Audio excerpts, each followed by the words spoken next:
ਗੁਰੂ ਵਾਲਾ ਪੱਖ ਖਿਆਲ ਵਿੱਚ ਰੱਖੋ ਵੀ ਗੁਰੂ ਜਾਣਦਾ ਹੈ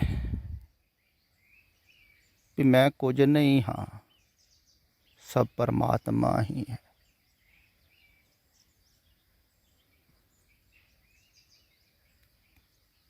ਪਰ ਜਿਹੜੇ ਬਾਹਰ ਹਨ, ਜਿਨ੍ਹਾਂ ਨੂੰ ਉਹ ਸਮਝਾ ਰਿਹਾ ਹੈ, ਉਹਨਾਂ ਵਾਸਤੇ ਉਹ ਮੈਂ ਸ਼ਬਦ ਦਾ ਉਪਯੋਗ ਵੀ ਕਰਦਾ ਹੈ।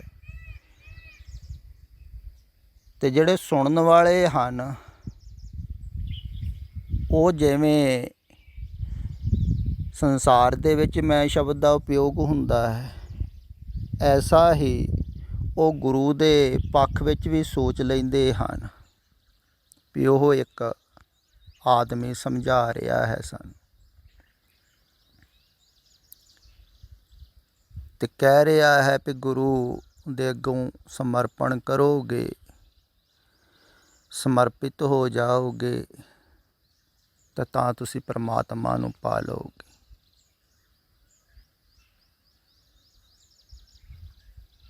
ਪਰ ਨਹੀਂ, ਉਹ ਜਦੋਂ ਬੋਲਦਾ ਵੀ ਹੈ ਨਾ, ਬਹੁਤਾ ਸੋਚ ਕੇ ਨਹੀਂ ਬੋਲਦਾ ਹੈ।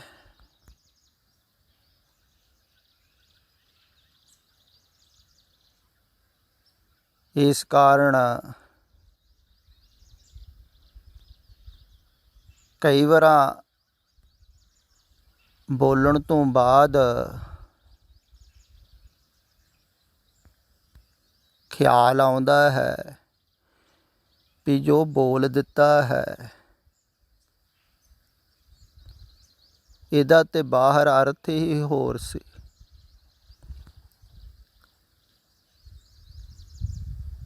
ਪਰ ਜਦੋਂ ਬੋਲਿਆ ਗਿਆ ਸੀ,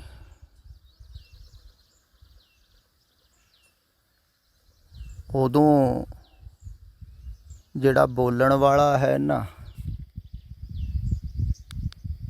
ਉਹ ਹੋਰ ਸੀ।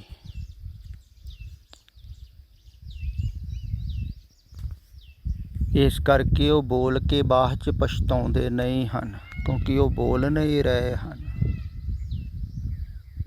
ਉਹ ਕਰਤਾ ਨਹੀਂ ਬਣਦੇ ਹਨ। ਕਰਤਾ ਪਰਮਾਤਮਾ। ਇਸ ਕਾਰਨ ਉਹਨਾਂ ਨੂੰ ਝਿਜਕ ਵੀ ਕੋਈ ਨਹੀਂ ਹੈ ਬੋਲਣ ਵਿੱਚ, ਕੁਛ ਵੀ ਬੋਲ ਦੇਣ। ਨਾ ਹੀ ਉਹਨਾਂ ਨੂੰ ਪਛਤਾਵਾ ਹੈ ਵੀ ਇਹ ਬੋਲ ਦਿੱਤਾ, ਨਹੀਂ ਸੀ ਬੋਲਣਾ। ਕਿਸੇ ਨੂੰ ਦੁੱਖ ਲੱਗਾ, ਪਰੇਸ਼ਾਨੀ ਹੋਈ, ਚੋਟ ਲੱਗੀ, ਸਭ ਉਹਦੀ ਰਜ਼ਾ ਦੇ ਵਿੱਚ ਹੋ ਰਿਹਾ ਹੈ। ਪਰਮਾਤਮਾ ਭਲਾ ਹੀ ਕਰਦਾ ਹੈ। ਕਿਸੇ ਨੂੰ ਚੋਟ ਦੇ ਕੇ ਸ਼ਬਦ ਦੇ ਬਾਣ ਮਾਰਦਾ ਹੈ, ਅਤੇ ਜਿਨ੍ਹਾਂ 'ਤੇ ਲੱਗਦੇ ਹਨ ਉਹਨਾਂ ਦਾ ਭਲਾ ਹੀ ਹੁੰਦਾ ਹੈ, ਬੁਰਾ ਥੋੜ੍ਹੀ ਹੁੰਦਾ ਹੈ। ਅਤੇ ਉਹ ਭਲਾ ਹੀ ਕਰਦਾ ਹੈ, ਅਤੇ ਉਹ ਜਾਣਦਾ ਹੈ ਵੀ ਪਰਮਾਤਮਾ ਦਾ ਖੇਲ ਹੈ। ਪਰ ਜਿਹੜੇ ਸੁਣਨ ਵਾਲੇ ਹਨ,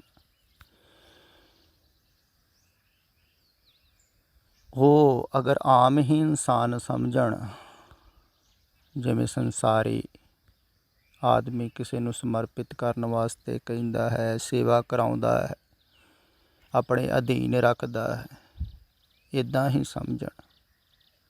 ਜਾਂ ਕੋਈ ਹੋਰ ਬਾਹਰੋਂ ਰਿਸ਼ਤਾ ਜੋੜ ਲੈਣ,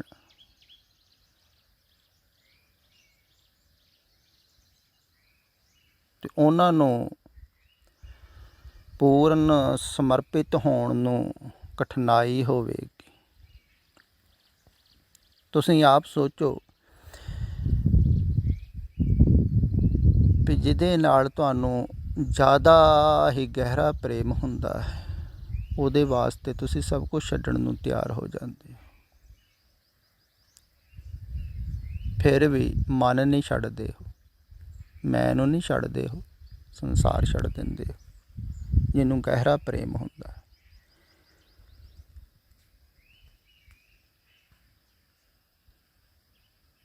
ਪਰ ਭਗਤ ਪ੍ਰੇਮੀ ਜਦੋਂ ਪ੍ਰੇਮ ਕਰਦਾ ਹੈ ਨਾ, ਭਾਵਨਾ ਕਰਦਾ ਹੈ ਗੁਰੂ 'ਤੇ, ਗੁਰੂ ਨੂੰ ਪਰਮਾਤਮਾ ਜਿਹਾ ਸਮਝ ਲੈਂਦਾ ਹੈ। ਪਰਮਾਤਮਾ ਜਿਹਾ ਹੋਊਗਾ ਤਾਂ ਹੀ ਮਨ ਸਮਰਪਿਤ ਹੁੰਦਾ ਹੈ। ਪਰਮਾਤਮਾ ਨੂੰ ਹੀ ਤੁਸੀਂ ਮਨ ਸਮਰਪਿਤ ਕਰ ਸਕਦੇ ਹੋ, ਇਉਂ ਕਿਹਾ ਜਾ ਸਕਦਾ। ਇਸ ਕਰਕੇ ਕਿਹਾ ਹੈ, ਗੁਰ ਪਰਮੇਸ਼ਰ ਏਕੋ ਜਾਨ ਜਾਮੇ ਭੇਦ ਨ ਰੰਗ ਭਜ। ਮਨ ਦਾ ਭਾਵ ਹੁੰਦਾ ਮੈਂ, ਆਪਣਾ ਆਪ, ਟੋਟਲ। ਸਰੀਰ ਸਮਰਪਣ ਕਰਨਾ ਸੁਖਾਲਾ ਹੈ ਜੀ, ਬਹੁਤ ਗੁਲਾਮ ਹੋਏ ਹਨ ਸਰੀਰ ਕਰਕੇ। ਮਨ ਕਰਕੇ ਬਹੁਤ ਕਠਿਨ ਹੈ, ਬਹੁਤ ਔਖਾ ਹੈ ਸਮਰਪਿਤ ਹੋਣਾ। ਅਤੇ ਜਿੰਨਾ ਚਿਰ ਪਰਮਾਤਮਾ ਜਿਹਾ ਨਾ ਦੇਖਿਆ ਗਿਆ, ਨਾ ਜਾਣਿਆ ਗਿਆ, ਉਹਨਾਂ ਚਿਰ ਸਮਰਪਿਤ ਨਹੀਂ ਹੁੰਦਾ। ਤਾਂ ਐਸਾ ਨਹੀਂ ਹੈ ਵੀ ਉਹ ਪਰਮਾਤਮਾ ਹੈ। ਫਿਰ ਖਿਆਲ ਵਿੱਚ ਰੱਖਿਓ, ਬਾਹਰੋਂ ਆਮ ਉਹ ਸਧਾਰਨ ਹੀ ਆਦਮੀ, ਸਧਾਰਨ ਹੀ ਮਨੁੱਖ, ਸਾਧਾਰਨ ਤੋਂ ਵੀ ਜ਼ਿਆਦਾ ਸਾਧਾਰਨ ਹੈ। ਕਿਉਂਕਿ ਸੰਸਾਰਿਕ ਭੁੱਲਾਂ ਉਹਦੇ ਕੋਲ ਜ਼ਿਆਦਾ ਹੁੰਦੀਆਂ, ਕਿਉਂਕਿ ਸੰਸਾਰ ਦੀ ਵਿਚਾਰ ਨਹੀਂ ਕਰਦਾ। ਆ ਮੇਰੇ ਨਾਲ ਕਈ ਵਾਰ ਕੋਈ ਪ੍ਰੇਮੀ ਜਾਂਦਾ ਹੈ ਕਿਤੇ, ਅਤੇ ਮੈਨੂੰ ਰਸਤਾ ਪੁੱਛ ਲੈਂਦਾ ਹੈ, ਅਤੇ ਜ਼ਿਆਦਾਤਰ ਮੈਨੂੰ ਖਿਆਲ ਨਹੀਂ ਰਹਿੰਦਾ ਹੈ ਰਸਤਿਆਂ ਦਾ। ਤਾਂ ਜਦੋਂ ਗਲਤ ਰਸਤੇ 'ਤੇ ਅੱਗੇ ਜਾ ਕੇ ਫਿਰ ਵਾਪਸ ਮੁੜਨਾ ਪੈਂਦਾ।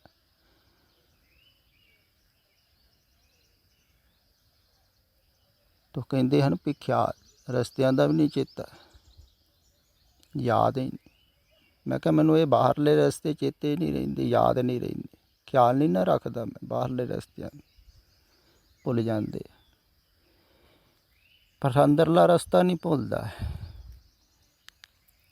ਬਾਹਰਲੇ ਤਾਂ ਝੂਠੇ ਹਨ, ਅਗਲਾ ਭੁੱਲ ਵੀ ਗਿਆ ਰਸਤਾ ਤੇ ਕੀ ਗਵਾਚ ਜੂਗਾ, ਗੱਡੀ ਮੋੜ ਕੇ ਫਿਰ ਵਾਪਸ ਆ ਜਾਣਾ, 5-10-15 ਮਿੰਟਾਂ ਦਾ ਫਰਕ ਪੈ ਜਾਊ। ਤੇ ਕੁਛ ਭੁੱਲਿਆ ਨਹੀਂ ਸੰਸਾਰ ਦੇ ਵਿੱਚ। ਇਸੇ ਕਾਰਨ ਹੀ ਉਹ ਨਿਸ਼ਚਿੰਤ ਰਹਿੰਦੇ ਹਨ ਵੀ ਉੱਥੇ ਕੋਈ ਹਾਨੀ ਲਾਭ ਨਹੀਂ, ਕਿਉਂਕਿ ਝੂਠ ਹੀ ਹੈ। ਇੱਥੇ ਭੁੱਲਣਾ ਜਾਂ ਨਾ ਭੁੱਲਣਾ, ਕਰਨਾ ਨਾ ਕਰਨਾ, ਹਾਨੀ ਲਾਭ ਕੁਛ ਵੀ ਨਹੀਂ ਹੈ, ਕਿਉਂਕਿ ਝੂਠਾ ਖੇਲ ਹੈ। ਪਰ ਉਹਨਾਂ ਵਾਸਤੇ ਜਿਹੜਾ ਬਾਹਰ ਸੰਸਾਰ ਦੇ ਵਿੱਚ ਵਿਚਰ ਰਿਹਾ ਹੈ, ਉਹਦੇ ਵਾਸਤੇ ਥੋੜ੍ਹੀ ਉਹ ਭੁੱਲ ਜਾਵੇਗਾ, ਬੜਾ ਪਰੇਸ਼ਾਨ ਹੁੰਦਾ।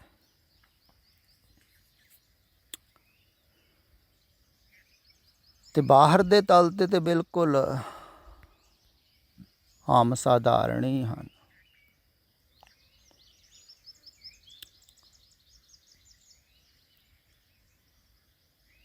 ਪਰ ਅੰਦਰ ਦੇ ਤਲ 'ਤੇ ਅਸਾਧਾਰਨ ਹਨ।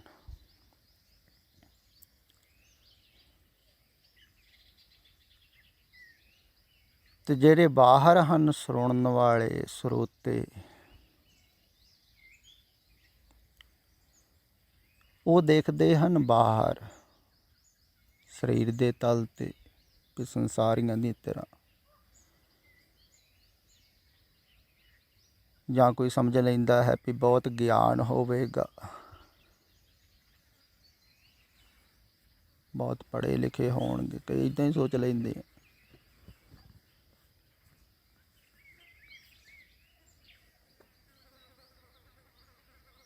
ਅਤੇ ਇਸ ਕਰਕੇ ਸਮਝਾ ਰਹੇ ਹਨ, ਨਹੀਂ, ਇਹ ਤੇ ਗਿਆਨ ਨੂੰ ਛੱਡਣ ਵਾਸਤੇ ਕਹਿ ਰਹੇ ਹਨ।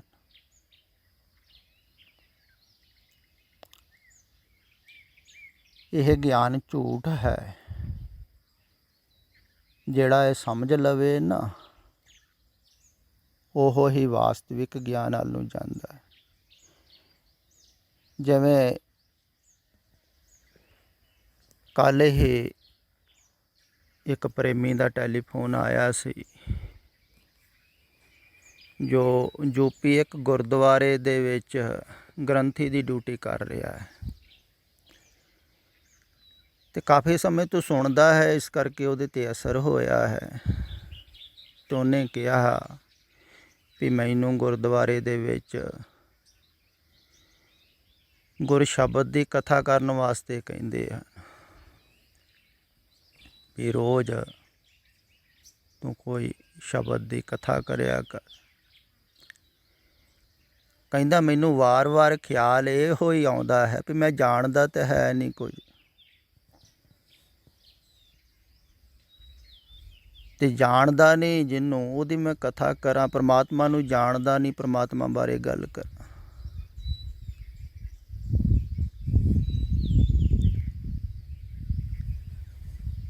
ਤੇ ਸ਼ਬਦ ਦੇ ਟੀਕੇ ਮੈਂ ਪੜ੍ਹ ਕੇ ਤੇ ਅਰਥ ਕਰ ਸਕਦਾ ਹਾਂ, ਕੀਤੀ ਵੀ ਜਾਂਦੀ ਹੈ ਕਥਾ, ਹਜ਼ਾਰਾਂ ਹੀ ਲੋਕ ਕਰ ਰਹੇ ਹਨ ਅਰਥ ਪੜ੍ਹ ਕੇ ਟੀਕਿਆਂ ਦੀ। ਕਥਾ ਕਰਨੀ ਕੋਈ ਔਖੀ ਨਹੀਂ ਹੈ, ਇਹਨੂੰ ਹੀ ਲੋਕ ਧਰਮ ਸਮਝਦੇ ਹਨ। ਧਾਰਮਿਕ ਲੋਕ ਆਉਂਦੇ ਹਨ ਵੀ ਗ੍ਰੰਥੀ ਸਿੰਘ ਨੂੰ ਕਥਾ ਕਰਨੀ ਚਾਹੀਦੀ ਹੈ ਗੁਰਦੁਆਰੇ ਦੇ ਵਿੱਚ। ਇਹ ਖਿਆਲ ਹੈ ਨਾ, ਹਰ ਗੁਰਦੁਆਰੇ 'ਚ ਕਥਾ ਹੋਣੀ ਚਾਹੀਦੀ, ਅਤੇ ਕਥਾਵਾਚਕ ਬਣ ਰਹੇ ਹਨ, ਪੜ੍ਹ ਕੇ ਬਣ ਰਹੇ ਹਨ। ਅਤੇ ਜਿਹੜੀ ਕਥਾ ਕਰਨਗੇ ਉਹਨੂੰ ਜਾਣਦੇ ਥੋੜ੍ਹੀ ਹਨ। ਕਈਆਂ ਨੂੰ ਤਾਂ ਪਤਾ ਹੀ ਨਹੀਂ ਹੈ, ਚੱਲੇ ਹੀ ਨਹੀਂ ਹੈ, ਨਾ ਸਿਮਰਨ ਕੀਤਾ, ਨਾ ਧਿਆਨ ਕੀਤਾ, ਨਾ ਜਪ ਕੀਤਾ, ਨਾ ਤਪ ਕੀਤਾ, ਕਥਾ ਕਰ ਰਹੇ। ਤਾਂ ਕਥਾ ਦਾ ਕੀ ਅਸਰ ਹੋਊਗਾ? ਉਹ ਰਸਤੇ ਦਾ ਤਾਂ ਪਤਾ ਹੀ ਨਹੀਂ, ਚੱਲੇ ਹੀ ਨਹੀਂ। ਅਤੇ ਜਿਹੜੇ ਮਾਰਗ 'ਤੇ ਚੱਲੇ ਨਹੀਂ ਉਸ ਮਾਰਗ ਦੀ ਗੱਲ ਕਿਵੇਂ ਕਰੋਗੇ? ਅਤੇ ਪੜ੍ਹ ਕੇ ਜਿਹੜੇ ਗੱਲਾਂ ਕਰਦੇ ਹਨ ਉਹ ਭਟਕਾਉਂਦੇ ਹਨ। ਦਰਅਸਲ ਪ੍ਰਚਾਰਕ ਹੀ ਜ਼ਿਆਦਾ ਭਟਕਾਉਂਦੇ ਹਨ, ਲੋਕਾਂ ਨੂੰ ਦੁਵਿਧਾ ਦੇ ਵਿੱਚ ਪਾਉਂਦੇ ਹਨ, ਜ਼ਿਆਦਾ ਭਟਕਾ ਰਹੇ। ਅਤੇ ਇਹਨੇ ਸਹੀ ਸੋਚਿਆ ਹੈ ਗੁਰਮੁਖ ਪਿਆਰੇ ਨੇ। ਇਹ ਕਹਿੰਦਾ ਹੈ ਮੈਨੂੰ ਅਜੇ ਤੱਕ ਕੁਝ ਨਹੀਂ ਪਤਾ ਲੱਗਾ। ਮੈਂ ਕਿਹਾ ਇਹ ਤੈਨੂੰ ਬਹੁਤ ਵੱਡੀ ਗੱਲ ਪਤਾ ਲੱਗ ਗਈ ਹੈ ਵੀ ਤੈਨੂੰ ਗਿਆਨ ਤਾਂ ਹੈ ਨਹੀਂ, ਅੰਦਰੋਂ ਜਾਣਿਆ ਤਾਂ ਹੈ ਨਹੀਂ, ਅਤੇ ਕਥਾ ਕਿਵੇਂ ਕਰ ਸਕਦਾ? ਜਿਹਦੀ ਜਾਣਕਾਰੀ ਨਾ ਹੋਵੇ ਤਾਂ ਉਹਦੇ ਬਾਰੇ ਗੱਲ ਕਰਨ ਇਹ ਸਹੀ ਹੈ। ਅਗਰ ਤੂੰ ਖਿਆਲ ਰੱਖਿਆ ਇਸੇ ਹੀ ਗੱਲ ਦਾ ਵੀ ਮੈਂ ਜਾਣਦਾ ਨਹੀਂ ਅਤੇ ਕਿਸੇ ਨੂੰ ਉਪਦੇਸ਼ ਨਾ ਦਿੱਤਾ, ਅਤੇ ਹੋ ਸਕਦਾ ਹੈ ਤੂੰ ਜਾਣਨ ਵੱਲ ਚਲੇ ਜਾਵੇਂ। ਜਿਹੜਾ ਕਹਿੰਦਾ ਹੈ ਮੈਂ ਜਾਣਦਾ ਹੀ ਹਾਂ, ਉਹ ਜਾਣਨ ਵਾਲੇ ਪਾਸੇ ਜਾਂਦਾ ਹੀ ਨਹੀਂ, ਉਹ ਸ਼ਿਸ਼ ਹੀ ਨਹੀਂ ਹੋ ਸਕਦਾ। ਖਿਆਲ ਵਿੱਚ ਰੱਖੋ, ਜਿਹੜਾ ਕਹਿੰਦਾ ਹੈ ਮੈਂ ਜਾਣਦਾ ਹੀ ਹਾਂ, ਮੈਨੂੰ ਪਤਾ ਹੀ ਹੈ, ਸਾਧਨਾ ਬਾਰੇ ਪਤਾ ਹੈ, ਮੈਨੂੰ ਧਿਆਨ ਬਾਰੇ ਪਤਾ ਹੈ, ਮੈਨੂੰ ਸਾਰੀ ਤਾਂ ਨੌਲੇਜ ਹੈ, ਅਤੇ ਮੈਂ ਕਿਉਂ ਕਿਸੇ ਕੋਲ ਬੇਨਤੀ ਕਰਾਂ ਵੀ ਮੈਨੂੰ ਜਣਾਓ, ਉਪਦੇਸ਼ ਦਿਓ। ਕਿਉਂ ਝੁਕਾਂ? ਝੁਕਣਾ ਨਹੀਂ ਨਾ ਚਾਹੁੰਦਾ ਹੈ ਆਦਮੀ। ਪੁੱਛਣਾ ਕਿਸੇ ਕੋ ਸਮਝਣਾ, ਝੁਕਣਾ ਹੀ ਹੈ ਨਾ। ਝੁਕੋਗੇ ਤਾਂ ਹੀ ਸਮਝੋ। ਅਤੇ ਜਿਹੜਾ ਜਾਣਦਾ ਹੀ ਹੈ ਉਹ ਚੱਲ ਨਹੀਂ ਸਕਦਾ। ਅਤੇ ਬਹੁਤ ਸਾਰੇ ਸਾਧਕ ਜਿਹੜੇ ਹਨ ਉਹ ਲੱਗੇ ਹੋਏ ਹਨ, ਉਹ ਸਮਝਦੇ ਹਨ ਵੀ ਅਸੀਂ ਆਪਣੀ ਸਮਝਦਾਰੀ ਨਾਲ ਚੱਲਾਂਗੇ। ਐਸਾ ਨਹੀਂ ਹੈ ਨਹੀਂ ਚੱਲ ਸਕਦੇ, ਚੱਲ ਸਕਦੇ ਹਨ, ਪਰ ਇੰਨੀ ਦ੍ਰਿੜਤਾ ਨਹੀਂ ਹੈ। ਜਿਵੇਂ ਆ ਪਹਿਲੇ ਗਰੁੱਪ ਵਿੱਚ ਇੱਕ ਗੁਰਮੁਖ ਪਿਆਰੇ ਨੇ ਆਡੀਓ ਰਿਕਾਰਡਿੰਗ ਰਾਹੀਂ ਦੱਸਿਆ ਹੈ ਵੀ ਮੈਂ ਕੁਛ ਕੁ ਸਮਾਂ ਜਦੋਂ ਧਿਆਨ ਕਰਦਾ ਹਾਂ, ਮਨ ਕੋ ਸ਼ਾਂਤ ਹੁੰਦਾ ਹੋਵੇਗਾ ਥੋੜ੍ਹਾ ਜਿਹਾ, ਅਤੇ ਬੜਾ ਆਨੰਦ ਹੁੰਦਾ ਹੈ।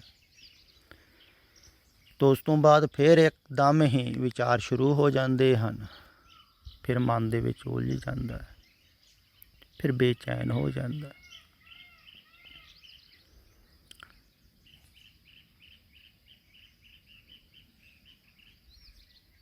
ਅਤੇ ਕਹਿੰਦਾ ਹੈ ਵੀ ਮੈਨੂੰ ਲੱਗਦਾ ਹੈ ਵੀ ਗ੍ਰਸਤ ਦੇ ਵਿੱਚ ਰਹਿ ਕੇ, ਸੰਸਾਰ ਦੇ ਵਿੱਚ ਰਹਿ ਕੇ ਸੰਸਾਰ ਤੋਂ ਮੁਕਤ ਨਹੀਂ ਹੋਇਆ ਜਾ ਸਕਦਾ,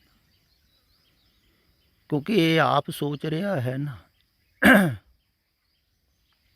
ਸੋਚ ਸੋਚ ਕੇ ਚੱਲ ਰਿਹਾ ਹੈ। ਤੇ ਜਿੰਨਾ ਚਿਰ ਸੋਚ ਰਿਹਾ ਹੈ, ਆਪ ਕੋਸ਼ਿਸ਼ ਕਰ ਰਿਹਾ ਹੈ, ਤਾਂ ਉਹਨਾਂ ਚਿਰ ਐਸੇ ਖਿਆਲਾਤ ਵੀ ਬਣਨਗੇ ਜਦੋਂ ਕੋਸ਼ਿਸ਼ ਵਾਰ-ਵਾਰ ਨਾਕਾਮ ਹੋਵੇ। ਤੇ ਜਿਹੜੇ ਆਪ ਕੋਸ਼ਿਸ਼ ਕਰਦੇ ਹਨ ਬਹੁਤ ਵਾਰ ਨਾਕਾਮ ਹੁੰਦੇ ਹਨ। ਪਰ ਜਿਹੜਾ ਗੁਰੂ ਦੁਆਰੇ ਆਇਆ, ਗੁਰੂ ਦੁਆਰੇ ਜਾਏ ਤਾਂ ਸੋਝੀ ਪਾਏ ਸੀ, ਤੁਹਾਨੂੰ ਸਹਿਜੇ ਹੀ ਸੋਝੀ ਮਿਲ ਜਾਂਦੀ ਹੈ, ਸੋਝੀ ਮਿਲ ਜਾਂਦੀ ਹੈ, ਸੋਝੀ ਮਿਲ ਜਾਂਦੀ।